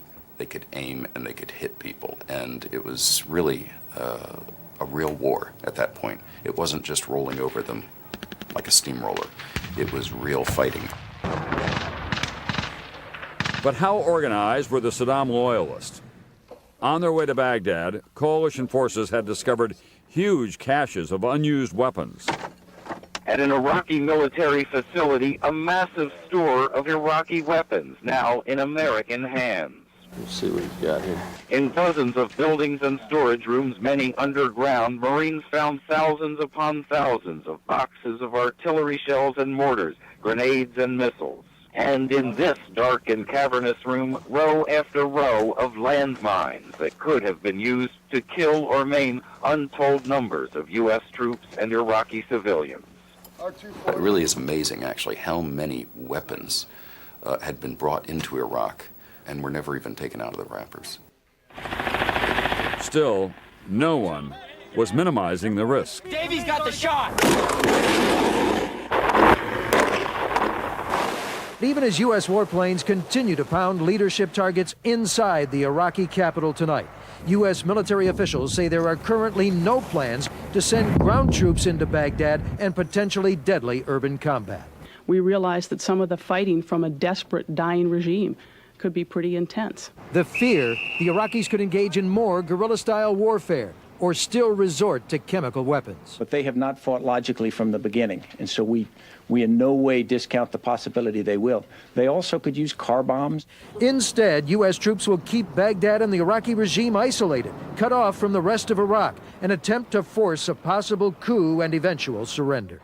And tonight, U.S. military officials say the next couple of days could be critical. That if the Iraqi regime does not fall quickly, both sides could be in for a lengthy siege of Baghdad. As the 3rd Infantry made its move into the city's outskirts, cameraman Craig White got caught in a terrifying firefight.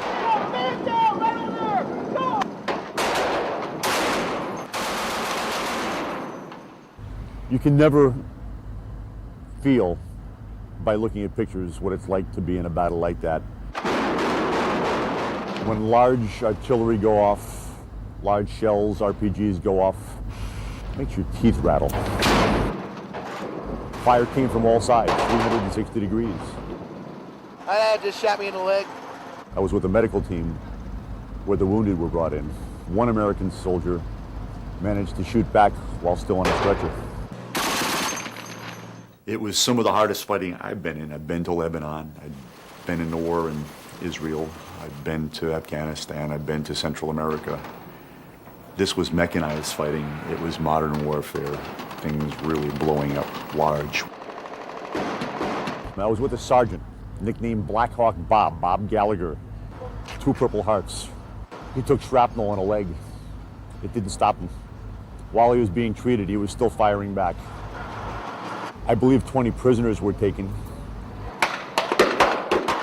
I took pictures of Sergeant Joe Todd and others actually going into a truck full of ammunition as the vehicle next to it was burning, trying to get it out before it blew up.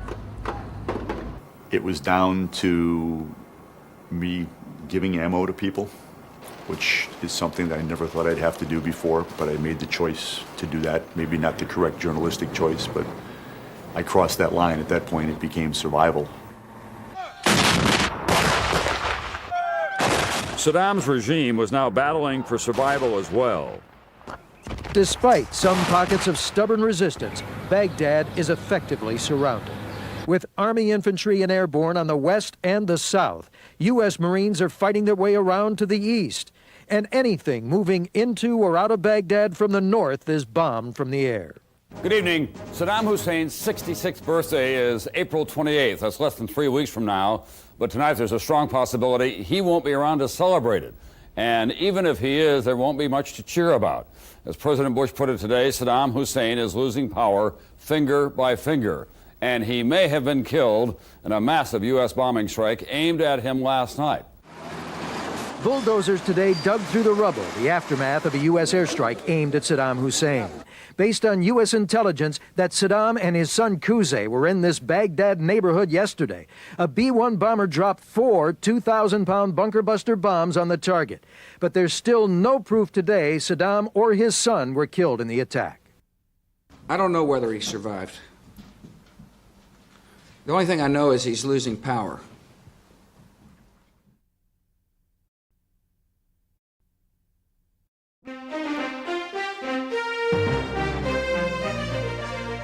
Good evening. 3 weeks ago tonight, the United States made that first surprising strike at a residence of Saddam Hussein in Baghdad, the opening shot in what the Pentagon called Operation Iraqi Freedom. Tonight, after lightning moves and pitched battles in the deserts and cities of Iraq, the long, brutal rule of Saddam Hussein is over.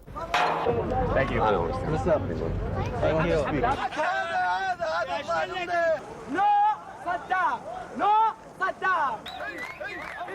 Overjoyed Iraqis swarmed into the streets of Baghdad, dancing, celebrating, ripping up images of Saddam Hussein, welcoming U.S. Marines with flowers and kisses. But this was the symbolic image of the day, an act unthinkable until now. Iraqi citizens banging and chipping away at a huge Saddam statue in the heart of the city. With some help from an American military vehicle, the heavy bronze statue came tumbling down, its head dragged on a rope through the streets of the capital. Saddam Hussein, whose regime had terrorized and terrified his people, finally down and out. Feeling free. Freedom. Bye. On the morning of April 9th, a remarkable moment in history unfolded on live television. That is at once a pathetic and symbolic representation of Saddam Hussein. It says it all about what is going on. He has been toppled from his pedestal, head down, no dignity, no power, no standing in at least that immediate area of Baghdad, and we can only presume throughout the country as well. One of the great tyrants of the late 20th century has been brought to the ground. And there's the scene the Bush administration has been waiting for a long time. They were assured by Arabists and others there would be dancing in the streets. And Tom, just as you witnessed at the Berlin Wall with everybody grabbing a chunk when it fell, I'm sure everyone right now is trying to get a piece of Saddam. A powerful moment in history, April 9th, 2003, the day some say Baghdad fell. Today, the 1st Marine Expeditionary Force moved in strength through Baghdad. This morning, I went through the U.S. Marine lines out into the streets and found that I was hugged and kissed, that people said, "Go, go, USA! Go, go, George Bush! Yes, Bush! Yes, Bush!" Down, they'd stomp their feet down Saddam Hussein. How are you?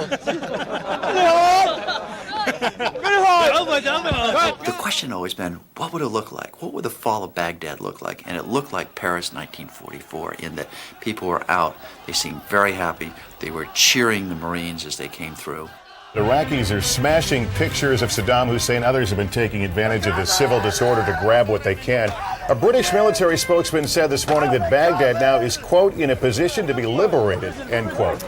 But for the coalition forces, it was not yet over. Iraqis may be dancing in the streets of Baghdad, but officials here at the Pentagon warn there's still plenty of work and fighting to be done. This is what Liberation Day sounded like in western Baghdad. U.S. Army troops still having to fight their way into the city today, ambushed by Iraqi forces well hidden in civilian neighborhoods. Not in large numbers, but small teams of Iraqi military and militia using hit-and-run guerrilla tactics. There's a lot more fighting that's going to be done. More people are going to be killed, let there be no doubt. A sniper can suddenly arrive at a location, jump up from behind a wall, a return fire can injure civilians. This is still a very combustive situation. These pictures are extraordinary, they're historic, but this battle, this struggle in Iraq is far from over. Brian Williams has now made his way to Baghdad under very difficult circumstances, illuminated only by flashlights. Brian, what can you tell us about the fighting that is still going on? Is that evident tonight in the city? Well, Tom, it is. Flashes on the horizon, one concussion about a minute ago that really shook the air and the ground, swung open a warehouse door not far from here. But a lot of Baghdad, for that matter, a lot of Iraq, is still considered a hot zone. While a worldwide audience was watching that statue come down, the truth on the ground in Baghdad was markedly different. It looked much more like a war than anything else that had been beamed into our living rooms before that. This is the real Baghdad, dangerous, nervous, only partially under control. A city of burned out cars, the dead driver's bodies still in them. Weak, nervous smiles from the Iraqis, American soldiers with fingers on the trigger. Looting is everywhere. Anything not bolted down gets carted away. On the main highway into Baghdad, hundreds of people have been going into factories carrying off anything they can in their arms and in their trucks. The army says it can't deal with looting. It is going to hunt down the enemy, then it will try to restore order. We saw one of Saddam Hussein's palaces that we went into, stripped clean. As we went out, people were taking chandeliers, door frames, window frames. I mean, they were just taking anything that moved. One day after Saddam's statue toppled to the ground, tensions in Baghdad were still running high. For NBC Chip Reed, it was a day that showed the two sides of Baghdad, the ugly and the welcome. Tom, we were driving through Baghdad this evening when we approached a Marine checkpoint. Now, when we approached, I noticed something out of the corner of my eye from about 75 yards away. When I looked up, I noticed that all the Marines were lying down. It was a very surreal, very confusing moment. Why would Marines be lying down at a checkpoint? Well, it suddenly became painfully clear why they were. One of them struggled to his feet and shouted, "Suicide bomber, suicide bomber." His body severed in two and landed on the Marines that he was trying to kill. And you realize then that this war ain't over yet. That's for sure. You had huge stockpiles of weapons moved into the craziest of places. We went to a children's amusement park, and inside the park, near the Swan ride, under the Ferris wheel, you had these big clown images, and under the clown's nose, in the clown's mouth, you had a room full of rocket-propelled grenades and AK-47s. But 3 days later, on April 13th, some good news. U.S. prisoners of war found alive. 7 American soldiers were recovered safe and in relatively good shape in Iraq this morning after their captors fled from the U.S. Marines near the town of Samarra, north of Baghdad. Now, President Bush has just returned from Camp David. He's been talking to reporters. Let's listen. Today's a great day for the families, comrades, loved ones of the 7 missing in action who are free. I'm really pleased for all those who've been praying for their safety, that they are safe. One of the rescued soldiers was Shoshana Johnson, the only remaining female prisoner of war. Her parents share their immense relief with Stone Phillips. When we sat together and spoke 3 weeks ago, Eunice, you told me that prayers would get you through this and prayers would bring your daughter home. Oh, yes, I knew it. Tonight, your prayers have been answered. They have been answered. The Lord has answered our prayers. Weeks later, on May 1st, to resounding applause, President Bush declared the major combat had come to an end. My fellow Americans, major combat operations in Iraq have ended. In the Battle of Iraq, the United States and our allies have prevailed.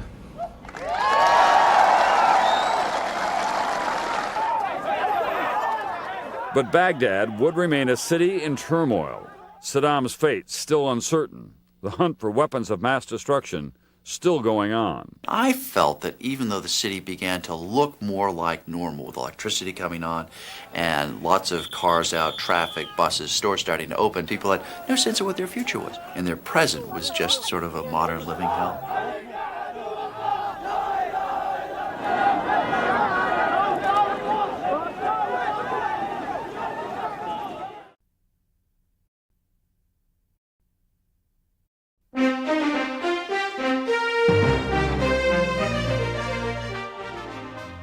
When I first got out, we flew from Baghdad on a military transport plane back to Kuwait City. And that night I took a long bath, and somebody had some really bad wine, and I had a glass of wine and a long hot bath. And I suddenly had these pangs of guilt, I mean serious, actual physical pangs of guilt, that I was sitting there in a hot bathtub and my Marines were still out there in the field. And they're still out there. Absolutely felt guilty leaving them. Not guilty enough to stay, but they're really great young men. I mean, no matter what you think of the war, and whether it's good or bad or ethical or, you know, those young men who never decided the war was good or bad or not. They just came to do their job, and you have to empathize with them.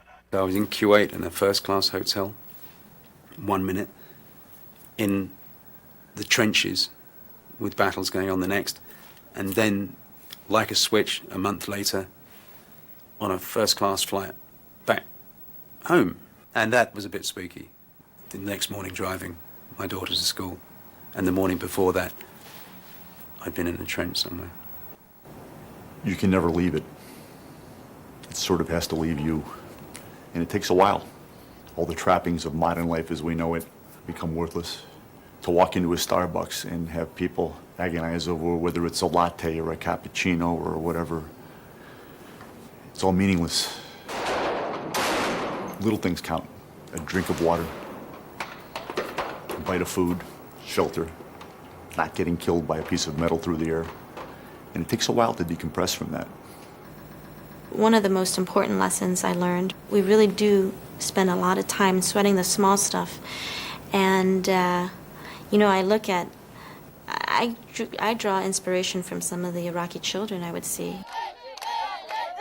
They had so little, and yet they find a way to make happiness. And they would take the wrappers from our MREs, these plastic wrappers, and they make toys out of them. Someone, I think, was trying to make sort of a kite out of the garbage that they're surrounded by. They eked out a childhood despite the little that they had available to them. They suffered greatly, but they seemed happier than most children you see in Toys R Us.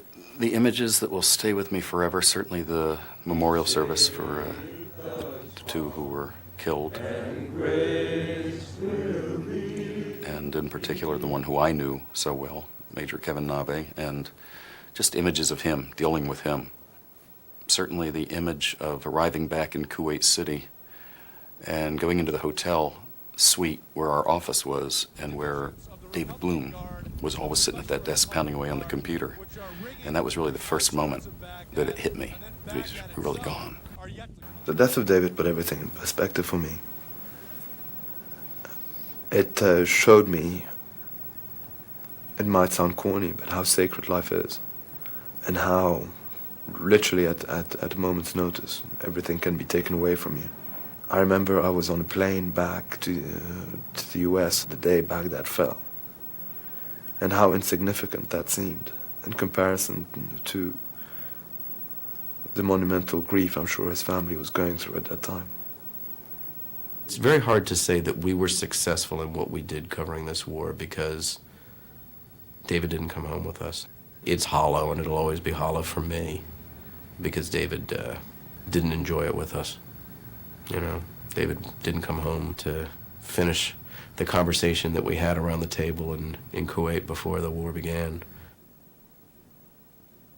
We lost some wonderful journalists, but what an astounding success the program was. To quote the great H.R. Haldeman, you can't put the toothpaste back in the tube. There's going to be an embed with every American unit for every armed conflict in this nation from now on. If there isn't, that's when people need to worry. Embeds, the noun, the verb, the entity, is here to stay. I think anybody who wonders about the relationship between the media and the Army and the embed process should understand we are able to report more than we ever could. And we're really able to see what they do, and we're able to report it without restriction. And it's not a perfect process. You still need to go off and talk to the other side. You need to have other reporters in the area of conflict. But it is an incredible experience. Iraq was America's first war of the 21st century, and while it was not a conflict on a scale with World War II, Korea, or Vietnam, it does occupy a special place, for it was probably the most widely televised event in history. For 3 intense weeks, television screens around the world were filled with live or slightly delayed images of the rush to Baghdad, the unexpected resistance along the way, the disquieting episodes when combatants and innocents alike were killed or wounded. A division is a huge organization. Military analysts and political commentators provided perspective and critical observations about the nature of the fighting, the strategic decisions, the geopolitical implications as the armored columns rolled through the desert and the airstrikes hammered key targets in the Iraqi capital. Suddenly, the major combat was over. The difficult process of rebuilding Iraq, searching for weapons of mass destruction, and trying to root out key figures in the Saddam regime got underway in a largely lawless environment. Okay, we've just had shots fired. Iraq was full of surprises, large and small. The military consequences were not nearly as catastrophic as some critics had predicted, but the outcome was not nearly as tidy as the administration and its supporters had promised. Iraq was another reminder of the enduring truths of warfare. In the early stages, we were witness to the fog of combat, when the early tactics were disrupted by that tenacious militia group. Once that was over, the other truth took hold. War is not just about winning. It is also about knowing when to arrive and how to leave. Break us in! Here we go! Break us in!